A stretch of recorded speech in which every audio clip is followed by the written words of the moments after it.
La estapedectomía o estapedotomía es la cirugía que se realiza para el tratamiento de la otoesclerosis. Y esta cirugía es una de las pocas que nos va a permitir mejorar la audición en estos pacientes, alternativamente al uso de audífonos o audioprótesis.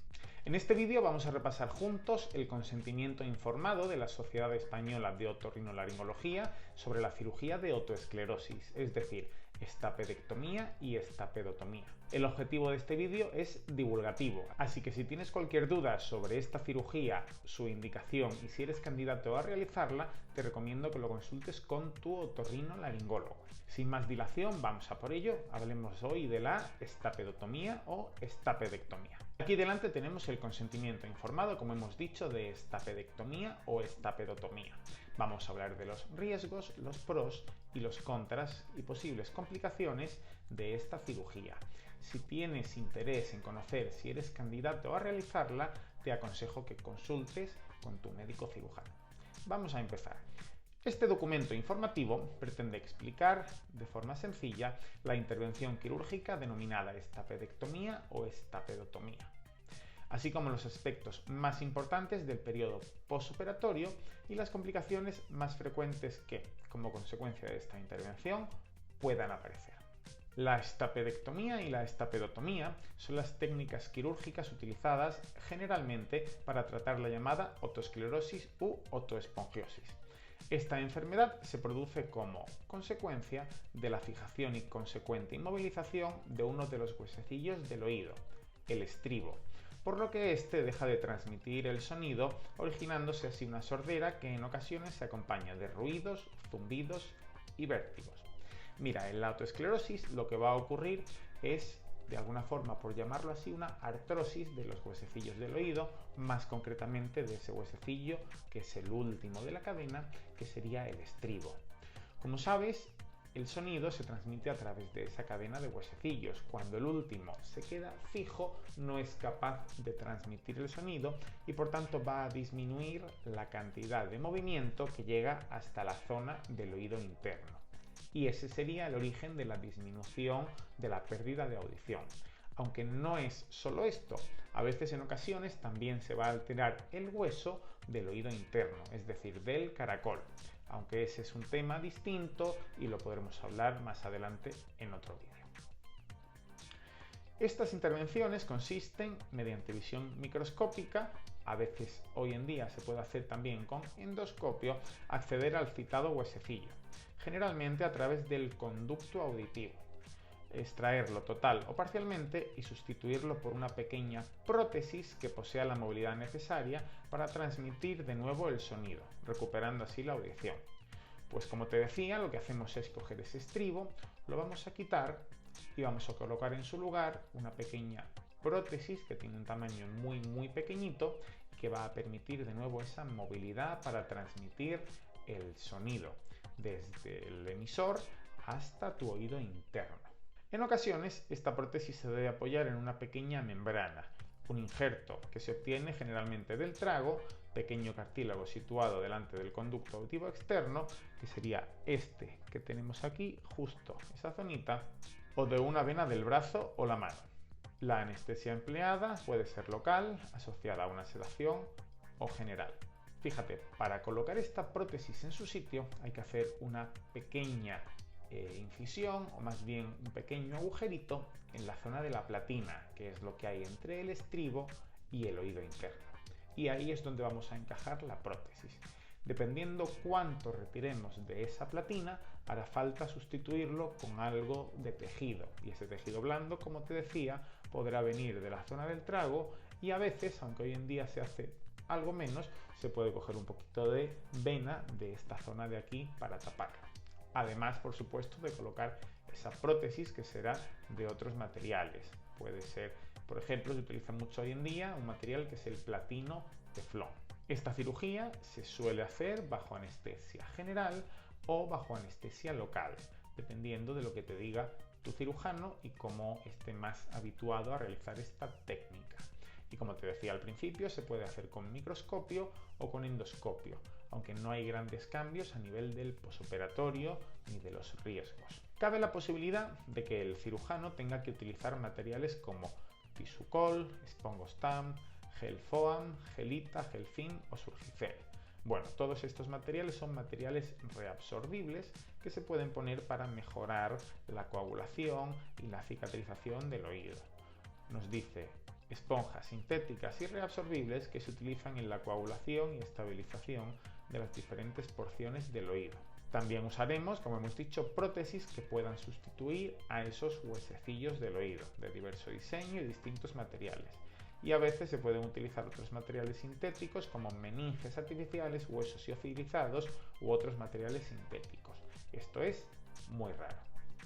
La permanencia en el hospital después de la operación varía entre unas horas y varios días, dependiendo de la evolución de los mareos que aparecen frecuentemente tras la intervención y cuya duración varía mucho de otra persona a otra.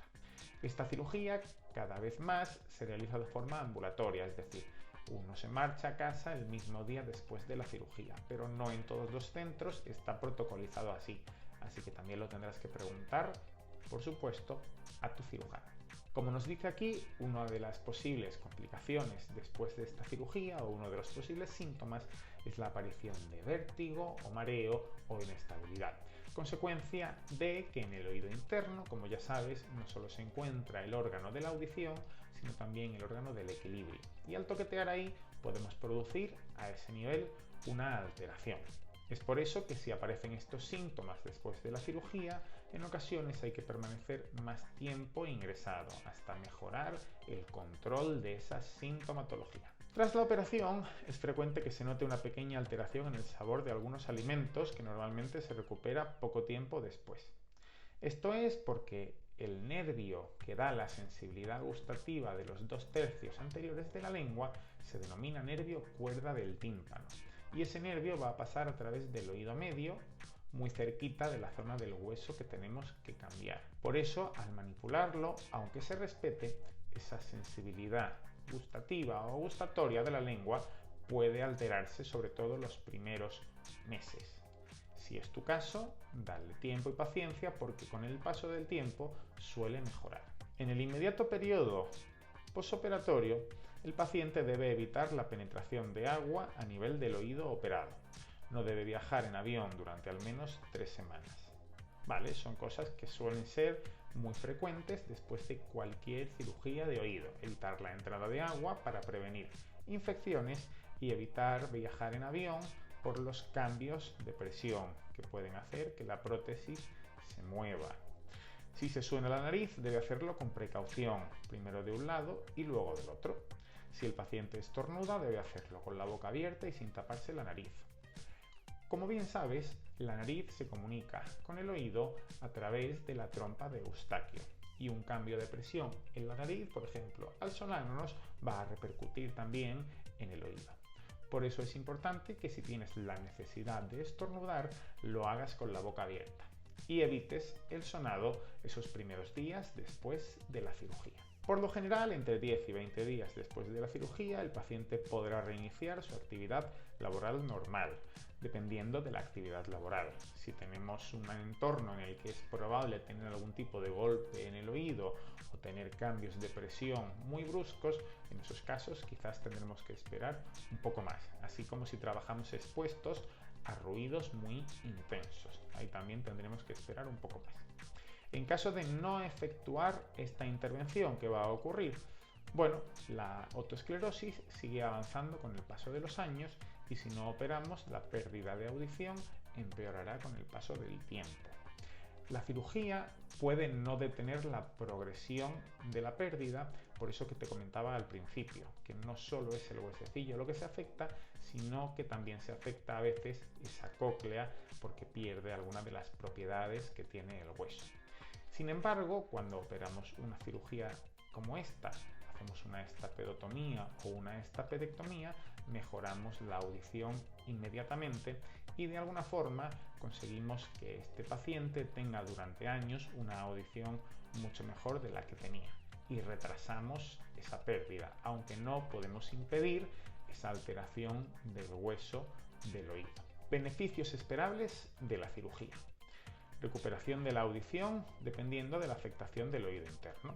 Esta recuperación se produce en más del 95% de los pacientes. La cirugía no asegura la desaparición de los ruidos ni de los mareos, aunque pueden desaparecer tras la misma. Fíjate, la recuperación de la pérdida de audición dependerá de cuánto se ha afectado en el momento de operarte tu oído interno. Si el oído interno está muy afectado, tendremos menos margen de ganancia en esa audición. Si el oído interno ha sido poco afectado, tendremos más margen de ganancia. Por eso es importante que hagas caso a tu otorrinolaringólogo, a tu cirujano, y te sometas a la cirugía cuando todavía tenga sentido para mejorar esa audición. Ni muy pronto porque puede haber más riesgos que beneficios, ni muy tarde porque el potencial de mejora de la audición puede ser muy bajito. Procedimientos alternativos a la cirugía. El tratamiento médico es ineficaz para recuperar la audición. La colocación de una audioprótesis puede mejorar la audición del paciente. Los ruidos y los mareos pueden mejorar mediante distintos tratamientos que obtienen resultados variables. Los mareos pueden ser por varios motivos distintos, no solo por esta autoesclerosis, así que habrá que tratarlos en cada caso. Igual pasa con el acúfeno o con el tinnitus, que ya sabes que no es lo mismo tenerlo que sufrirlo, como te contaba en otro de los vídeos. Y la adaptación con audífonos o con audioprótesis, aquí te dejo algunos ejemplos de audífonos para que entiendas las diferencias, puede mejorar esa audición. Tendría sentido, por ejemplo, poner un audífono en un paciente mayor en el que no podemos asumir un riesgo, por ejemplo, de la anestesia, o en pacientes que bajo ningún concepto se quieren operar, pues en esos casos el audífono podría ser una alternativa más que adecuada. ¿Cuáles son los riesgos específicos más frecuentes de este procedimiento? Y yo diría que esta es quizás la parte más importante del vídeo. Cabe la posibilidad de que como consecuencia de la incisión o la manipulación del tímpano se produzca una perforación timpánica o una infección del oído. Para reconstruir ese tímpano, para reconstruir esa cadena de huesecillos y recambiar ese estribo, tenemos que darle la vuelta al tímpano. Y siempre que le damos la vuelta al tímpano tenemos una pequeña probabilidad, pero ahí está, de que aparezca una perforación o una infección tras la cirugía.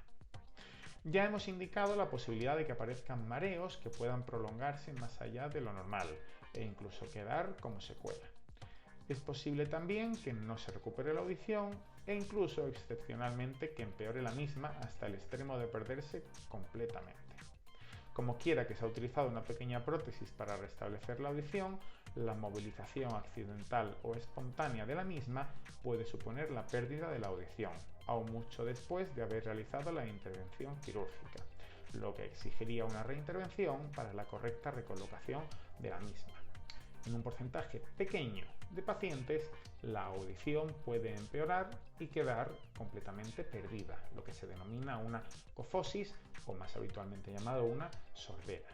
Aunque esto es poco frecuente, es una posibilidad. Y puedes pensar que es consecuencia de una mala técnica por el cirujano y esto no es correcto.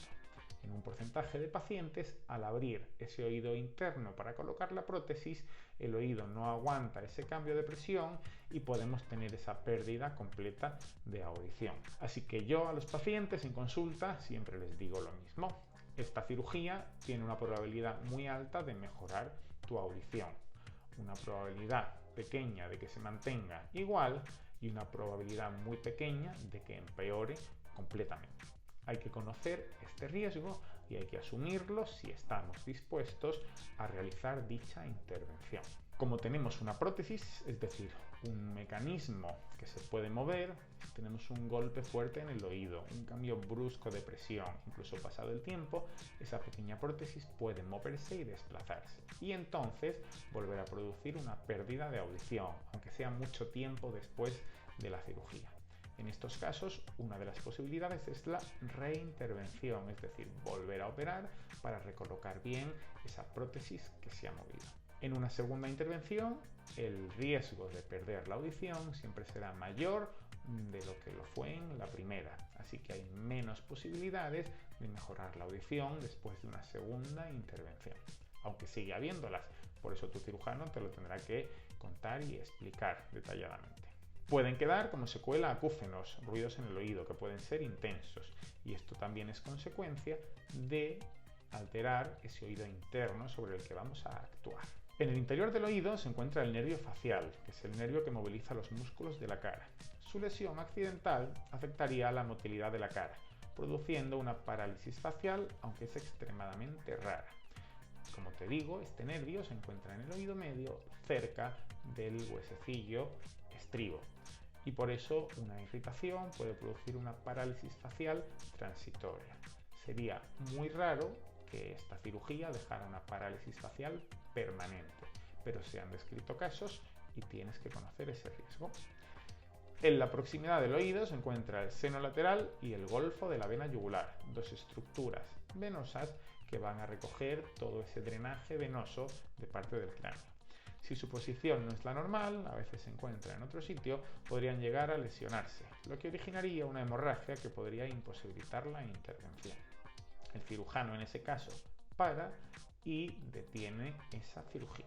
En un porcentaje muy bajo de los casos, es posible que al abrir el oído interno se produzca una fístula tan abundante del llamado líquido perilinfático, que el cirujano deba de realizar la intervención quirúrgica de tal forma que asegure que no quede una fístula permanente del mencionado líquido. Ello lleva a un pronóstico funcional peor en la recuperación de la audición. Claro, cuando abrimos esa cóclea, que está rellena de los líquidos que bañan el oído interno, si hay una gran presión en ese oído, puede salir el líquido disparado y ese líquido no deja de salir. En ese caso tenemos que priorizar el parar la salida de líquido antes que el mejorar la audición. Y por eso en estos casos es posible que la mejora de la audición sea menor e incluso que se produzca esa pérdida completa, ya que no debemos dejar una fístula que comunique el oído interno con el oído medio. En la mayor parte de los casos, la apertura del oído interno, lo que hemos llamado estapedectomía o estapedotomía, se suele realizar con facilidad. No obstante, excepcionalmente, cabe la posibilidad de que esa zona del oído esté más osificada de lo esperado, la llamada forma obliterante, por lo que el cirujano pueda requerir la utilización de diminutos trépanos para realizar su labor. Ello suele aumentar el riesgo de lesión de la porción más profunda del oído y en consecuencia un peor pronóstico funcional. La forma en la que se abra ese oído interno va a depender de la técnica. A veces se realiza con un ganchito, a veces con un trépano o una fresa, como dice aquí, y a veces se puede hacer con láser. En principio dependerá de la pericia del cirujano con ese material y no tanto del material en sí mismo el éxito de esta cirugía. Finalmente quedaría la parte del consentimiento informado anestésico, pero ese se lo dejo a los colegas anestesistas. Espero que te haya quedado clara la cirugía de estapedectomía o estapedotomía. Y si tienes otoesclerosis y estás interesado en realizártela, consúltalo con tu cirujano que te lo va a explicar a fondo, mucho mejor, para que conozcas todos los riesgos. No hemos hablado del posoperatorio, que suele ser el posoperatorio habitual de la cirugía de oído, en la que probablemente te dejen un pequeño tapón dentro del oído durante una semana o 10 días, que posteriormente se quitará, consiguiendo entonces que mejores tu audición al retirar ese tapón, que puede ser incómodo pero no muy doloroso. Muchas veces sobre ese tapón, esos primeros días, tendrás que aplicar algunas gotas de antibiótico, que dependerá también del cirujano que te haya operado. Espero que te haya quedado claro cómo se realiza la estapedectomía o estapedotomía. Si tienes cualquier duda, no dejes de ponerlo en los comentarios y nos vemos en el próximo vídeo. Un saludo.